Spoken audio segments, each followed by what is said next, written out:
जिस तरह जीवन एक सत्य है, ठीक उसी प्रकार मृत्यु भी एक सत्य है, जिसे कोई जितना मर्जी जुटला दे, परंतु इसे बदला नहीं जा सकता। कहने का अर्थ है कि जिसने इस पृथ्वी पर जन्म लिया है, उसे एक न एक दिन अपने प्राणों की आहुति देनी पड़ती है। इस बारे में हम में से बहुत से लोगों ने कई बार अपने बड़े बुजुर्गों से कहते सुना होगा कि मृत्यु के बाद मनुष्य के शरीर की आत्मा 13 दिनों तक अपने घर में रहती है। मगर ऐसा क्यों? इस बारे में क्या किसी ने सोचा है?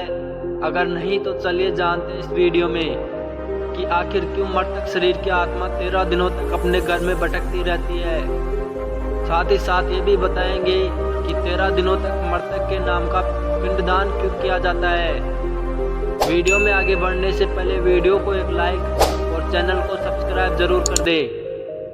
गरुड़ पुराण के अनुसार जब किसी व्यक्ति की मृत्यु होती है तो यमराज के यमदूत उसे अपने साथ यमलोक ले जाते हैं। यहाँ उसके अच्छे और बुरे कर्मों का हिसाब होता है और फिर 24 घंटे के अंदर यमदूत उस प्राणी की आत्मा को वापस घर छोड़ जाते हैं। यमदूत के द्वारा आत्मा को वापस छोड़ जाने के बाद मृतक की आत्मा अपने परिजनों के बीच भटकती रहती है और अपने परिजनों को पुकारती रहती है, लेकिन उसकी आवाज़ को कोई नहीं सुन पाता।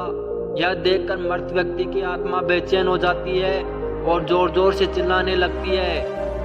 इसके बाद आत्मा अपने शरीर के अंदर प्रवेश करने की कोशिश करती है, लेकिन यमदूत के पास बंदिश होने के कारण वह मर्त शरीर में प्रवेश नहीं कर पाती। इसके अलावा गरुड़ पुराण की माने तो जब यमदूत आत्मा को उसके परिजनों के पास छोड़ जाती है तो उस समय आत्मा में इतना बल नहीं होता कि वो यमलोक की यात्रा तय कर पाए।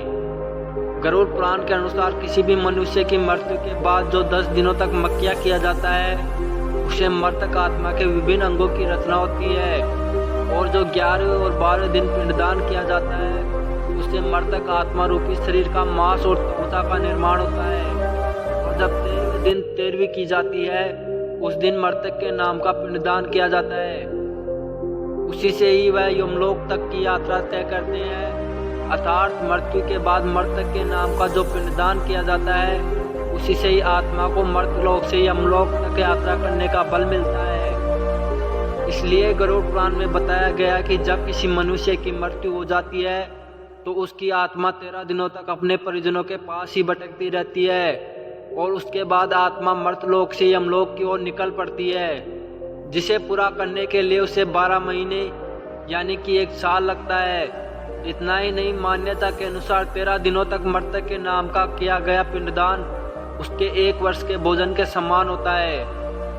अक्सर लोगों के मन में ये सवाल भी जरूर आता है कि अगर किसी मृत व्यक्ति के नाम का पिंडदान नहीं किया गया तो क्या होता है।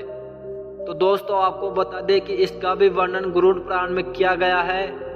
जिस मृतक व्यक्ति का पिंडदान नहीं किया जाता, यमदूत उसे 13वें दिन जबरदस्ती घसीटते हुए यमलोक की ओर ले जाते हैं और मृत व्यक्ति की आत्मा को इस दौरान काफी कष्ट उठाना पड़ता है। इसलिए हिंदू धर्म में मनुष्य की मृत्यु के बाद 13 दिनों तक पिंडदान करना आवश्यक माना गया है।